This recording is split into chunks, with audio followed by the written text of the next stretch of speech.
"Don't come to Mom's birthday," my father wrote coldly. "The whole family doesn't want you there, you're a loser." I smiled and wrote, "So you chose money over your son?"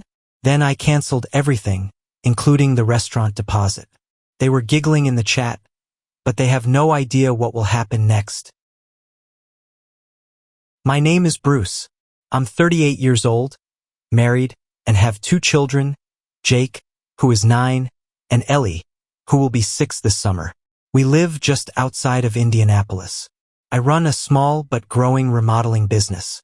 It's not flashy, but it's honest work and I'm good at it. Life isn't perfect, but it's mine. Or at least it was mine until that text blew the fuse on everything I thought I knew about family.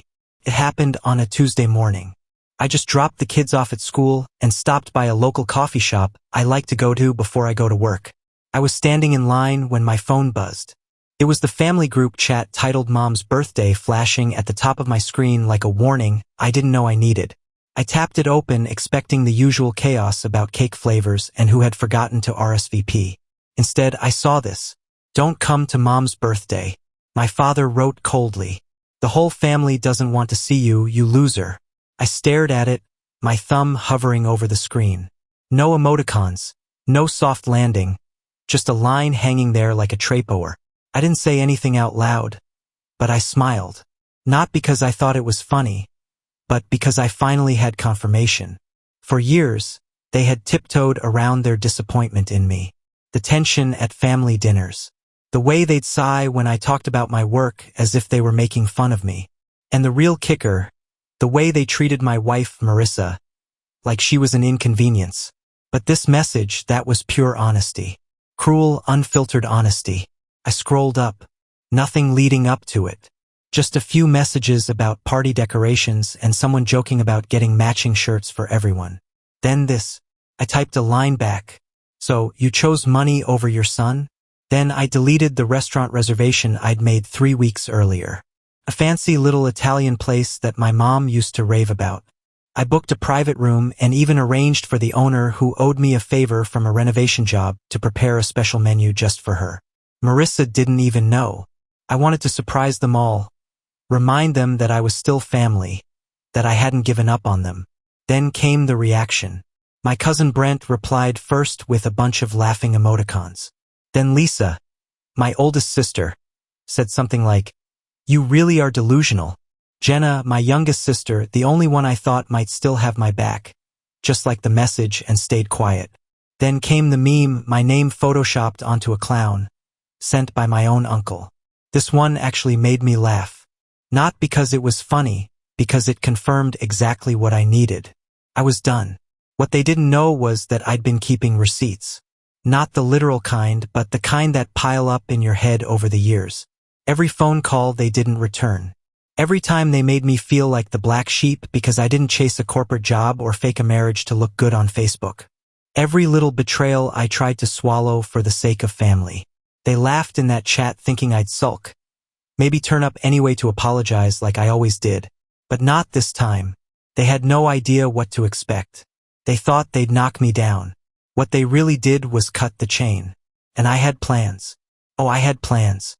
After that group chat, I didn't say another word. Not on the chat, not to my dad. Not to anyone in that family. I let them have their moment. I didn't block them. I didn't delete the thread. I wanted them to see me online, active, living my life. I wanted them to wonder what I was doing. And slowly, I began to set the stage. First, I told Marissa everything, not just about the message, but about the years leading up to it. She listened, no interruptions. And when I finished, she didn't say, "I told you so," although she could have. She just nodded and asked me a question. "What do you want to do?" That was the moment I knew I had something most of my family would never have, someone to back me up no matter what. I told her the truth. I didn't just want revenge.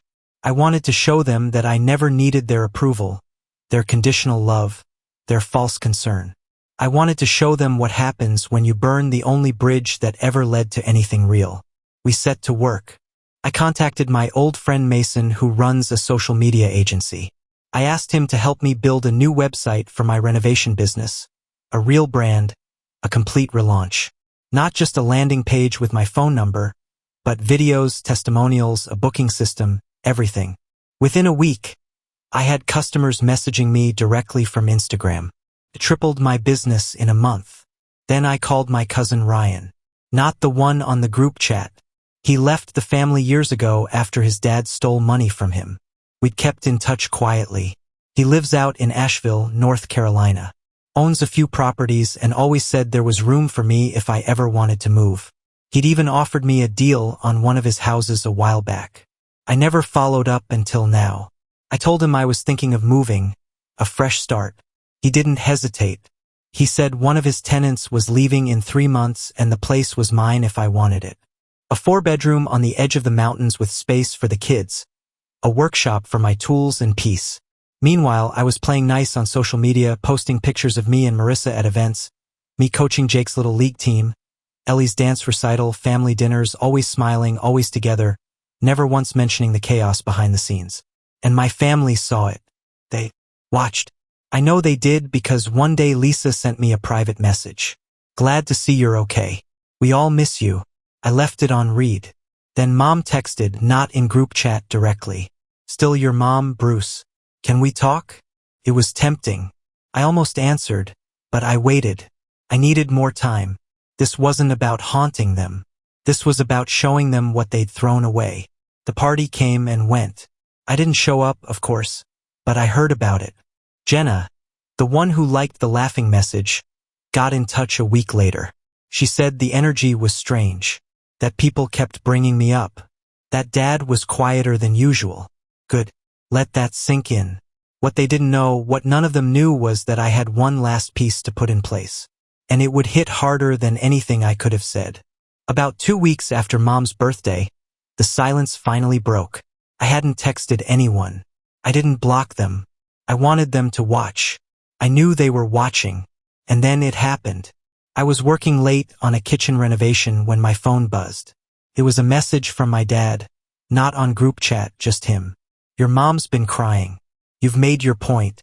Enough is enough. No apology. No ownership. Just the tone he always used, like I was a teenager who had got a bit too loud and it was time to get back in line. That line, "You've made your point," was the most thing I've ever read. He thought it was about proving something. He still didn't get it. None of them did. So I didn't reply. Not even a dot. 3 days later, Jenna texted me again. This time it wasn't just a text. She asked for a meeting. Said she wanted to talk in person. No pressure, just her. I waited a few hours before replying. Told her, okay, a coffee, neutral ground. We met in this little cafe on the south side where no one in our family ever went. I got there early, sat by the window and waited. She came in 10 minutes late. No makeup, hair in a messy bun, jumper too big. She looked tired.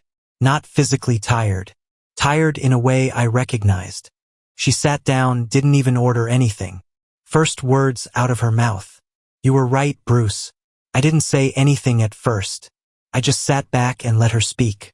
And she did. She told me about the birthday, how it hadn't been fun. Not even close. Mom spent most of the night pretending to be happy, clinking wine glasses and laughing too hard.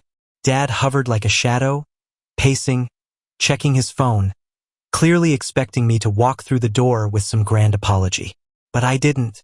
And the longer the night went on, the more awkward it got. Lisa was arguing with Mara about the decorations being too last minute. My cousin Brent made a joke about family therapy and got a cold stare from Mom that shut the table down. It wasn't a party. It was a pressure cooker, and my empty chair was burning a hole in every conversation. Then Jenna said something that took me completely by surprise. After you left the chat, people started talking. Like really talked. Apparently, some of our cousins who I hadn't spoken to in years started asking what the hell had happened. Why everyone was laughing at me 1 minute and acting like I just disappeared the next. Brent, of all people, later messaged Jenna and admitted that the clown meme was weak. He said he didn't know the whole story. He was just following the vibe of the group. Cheap basically, but at least he owned up to it. Even Uncle Ron chimed in. The same uncle who barely said 2 words to me at family gatherings. Turns out he remembered when I helped fix his garage door during a storm one summer without asking for anything. He told Jenna that no one else in the family had ever done that for him. And then she told me something I'll never forget. Mom said you were the one who always needed help. But now that you're gone, everyone realizes that you were the one who always gave help. That hit me, not because I needed the recognition, but because I hadn't realized how much I was giving to people who never gave back. Jenna was quiet after that. She didn't ask me to come back. She didn't try to defend anyone. She just looked at me and said, "They only loved you when you were quiet and useful." And that was the moment it all clicked. I wasn't the problem. I'd never been the problem. I was just the easiest person to blame when the system started to break down. They built their version of family on silence, image, and obedience. The moment I stepped out of that mold, they turned on me. Not because I hurt them, but because I made them look at themselves. I left that cafe feeling strange, not angry, not vindicated, just clear, like a fog had finally lifted. And as I drove home, the plan that had been simmering in the background finally began to take shape. The house in Asheville would be ready in 2 months, and I was taking my wife, my children, and my peace with me. The next thing I had to do was make sure they saw me go. After talking to Jenna, I didn't go home angry. I didn't call anyone to vent or start typing one of those long messages I had never sent. I just sat in my truck in the parking lot of the coffee shop and stared at the gray sky, feeling clearer than I had in years. There wouldn't be a big confrontation, no final blow-up. I didn't want it to be like that. What was coming wasn't a moment. It was a movement. Slow, deliberate, and unmistakable. I started with the company. The new branding Mason helped me implement had already doubled my client base. Now I went further. I invested in a small ad campaign, hired a part-time administrator to handle bookings and billing, and started documenting projects in short, clean videos, before and after shots, time-lapse footage of renovations, walkthroughs with happy clients. I didn't say anything about my family, but it was all the success, the growth, the respect, and people noticed. Cousins who had ignored my text for years started following the business account. Lisa started liking my posts again, always the ones about the kids. Brent even commented on one, just a thumbs-up emoji under a post about a finished kitchen. But it was the digital equivalent of a knock on the door. Quiet, awkward. I left it alone. I also posted a photo that was nothing special unless you were paying attention. A stack of boxes with a caption that simply said, "New chapter loading." No location. No explanation. Just enough. Jenna texted me the next morning. "Wait, are you moving?" I didn't answer. Marissa and I spent our evenings sorting, selling, and packing. We donated half the furniture and sold the rest online. Jake and Ellie helped pack their own toys, and we let them paint on the boxes. Their excitement made it easy. We told them it was a new beginning, and kids don't carry the same weight that we do. They don't see what's being left behind, only what's in front of them. Every once in a while, Marissa would stop and ask, "Are you okay?" And every time I'd say the same thing. "I'm better than I've ever been." The Asheville house would be ready in 6 weeks. Ryan sent me photos, fresh paint, polished floors, a backyard with a maple tree big enough for a tire swing. It was everything I never knew I wanted. Quiet green, wide open, and no one around to tell me who I had to be. A week before the move, I did one last thing. I opened up the family group chat, scrolled through the messages. Most of them had returned to normal. Photos of someone's baby, plans for a summer barbecue, links to restaurants. My name hadn't been mentioned in weeks. It was as if I never existed. I didn't post anything. I just quietly disappeared from the chat. And that was the beginning of the real avalanche. Jenna called first, straight to voicemail. Then came Lisa's text. "What's going on?" Then Mom, a full paragraph this time. "We heard you're moving. Can we talk before you leave? Please. I don't want things to end like this." I didn't answer. I let it sit. Then Dad texted again. "You're overreacting. Enough is enough." Still no apology. Still the same tone. Like I owed them something. Like the years I spent trying to earn their love didn't matter the second I stopped trying. But they weren't the only ones watching. Something was happening behind the scenes. One of my aunts who hadn't spoken to me in years sent me a note thanking me for helping her neighbor with a roof leak 2 summers ago. I barely remember doing it. She ended her message with, "You always show up when people need you." Then Brent sent me another message longer this time. He admitted that the meme was cruel. He said he got caught up in the energy of the group and didn't realize how messed up it was until after. Said he respected what I was doing with my life. Said he wished he had the guts to cut ties too. I read it twice and then archived it. I didn't need an apology. I needed distance. The move was set for a Friday. We rented a truck, loaded it ourselves with a few close friends, and didn't say a word to the family. No goodbyes, no forwarding addresses, just gone. But I did leave one last breadcrumb. Just before we pulled out of the driveway, I posted one last photo, a shot of our empty living room, sunlight on the floor, a caption that said, "Sometimes leaving is the only way to grow." Then I turned off my phone. What they didn't realize was that I wasn't running. I was just finally walking in the right direction. We hit the road around 8 a.m. It was overcast, cool, perfect weather to leave everything behind. Marissa was driving the SUV with the kids. I followed in the rented truck, windows down, one arm hanging out, no music. I didn't need a soundtrack. The hum of tires on asphalt and the silence between towns was enough. The drive to Asheville took just under 8 hours, but it felt like minutes. No second guessing, no what-ifs, just a strange sense of peace that grew deeper the further we got from Indiana. Like a weight had been lifted from my shoulders without me even noticing. Ryan met us at the new house with a spare set of keys and 2 pizzas. The house was better in person. A big wraparound porch, real trees that didn't look like they were suffocating in the suburbs, and space inside. Space to breathe, space to build without shadows. The kids ran through the hallways claiming rooms and yelling about how we had to paint Ellie's walls purple like the flowers. Marissa leaned against the counter and smiled. She didn't have to say anything. I knew she felt it too. That night, after the kids passed out on sleeping bags and half-built bunk beds, I sat on the porch with a beer and turned my phone back on. Messages poured in. I scrolled through them slowly, like turning the pages of a book whose ending I already knew. Mom had sent another message. "Please don't shut me out. This isn't how families work things out." Lisa had become more dramatic. "You're tearing this family apart." Over what? A text. Even Jenna had cracked a bit. "You could have said goodbye. We're your family, Bruce. This isn't you."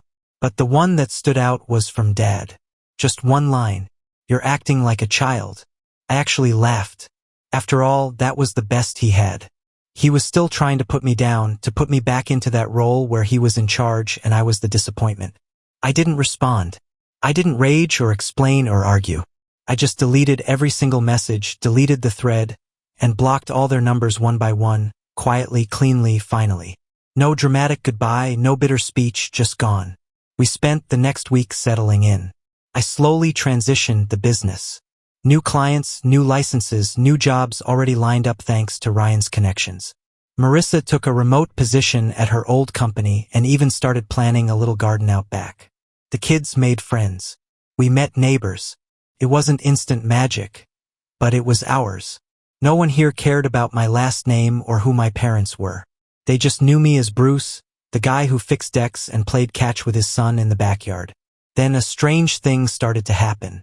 I started getting messages from old friends back home, people I hadn't talked to in years. "Hey, your mom was crying in church last Sunday saying you cut off the whole family. What happened? Your sister posted a long thing about forgiveness. Are you okay, dude? Your dad is telling everyone you had a breakdown. What's going on?" That was their narrative. That I'd lost it. That I needed help. Because they couldn't admit the truth that I had broken something. They assumed I'd always be too loyal to walk away from. But I hadn't lost anything. I'd finally found peace. And nothing they could say, no rumor they could spread could take that away from me. Because for the first time in my life, I wasn't living in reaction to them. I was just living. 6 months in Asheville changed everything. It wasn't just a new beginning. It felt like someone had quietly handed my life back to me. The mornings were calmer. The kids were thriving. Marissa glowed in a way I hadn't seen since we were in our 20s. And for the first time in my life, there was no weight on my chest when I woke up. No pressure to explain myself. No silent scoreboard on which I was constantly losing. Business was booming. I hired a small crew, turned the garage into an office, and was even offered a contract to remodel a set of vacation cabins up in the hills. Jake made the travel baseball team, and Ellie was invited to perform a solo in her dance recital. We were busy in all the right ways. Tired at the end of the day, but the good kind. The kind that comes from building, not surviving. I didn't think much about my family back in Indiana. Honestly, it was like they belonged to another life. Every once in a while, I'd get a message through a mutual friend. Someone who said they'd heard my dad wasn't doing well, or that my mom had started asking around about Asheville. I ignored it. People like that don't change. They just change tactics. But then came the twist I never saw coming. One Thursday morning in late October, I got a voicemail from a number I didn't recognize. It was Lisa. Her voice was hurried, a little panicked. Dad had a stroke. He's out of the hospital, but he's not walking right. Mom can't make it on her own. They're moving to Asheville. They rented an apartment. She says she wants to make things right. Can we get together? I didn't call back. I played the message once, deleted it, and didn't even mention it to Marissa. 2 weeks later, I saw her at the local grocery store of all places. I was in the cereal aisle with Ellie. She was choosing between 2 boxes, one with a cartoon tiger. The other was some glittery unicorns when I heard someone behind me say my name, Bruce. I turned and there they were. My mother looked thinner than I remembered her. Older, less together. She was holding a shopping basket as if it weighed 50 pounds. My father was next to her, leaning heavily on a cane, eyes dull. But what struck me most wasn't how different they looked. It was how familiar they still felt. The same tension. The same expectation that I'd drop everything just because they showed up. Ellie looked up at me. Who are they? I looked at her and smiled. No one, sweetheart. Let's go. We walked right past them. My mom called my name again, softer this time, but I didn't turn around. My dad didn't say a word. He just watched me. I could feel it, his confusion, his frustration. Not because I ignored it, but because for the first time in my life I wasn't theirs. After that, they tried again. Lisa texted. Jenna tried calling. Then my mom sent an email. It was long, tangled, half guilt, half nostalgia. She talked about birthdays, old memories, how families shouldn't break up like this. She said they were trying to start over and maybe we could find a new beginning now that we were neighbors. I read it twice. Then I archived it. The old me would have felt torn. I would have written and rewritten a response, wondering if I was doing the right thing. But not now. I had finally reached a place they couldn't follow. They thought I was cutting them off out of spite. But the truth is, I cut them off to protect the life I built. The one they never respected until it didn't include them.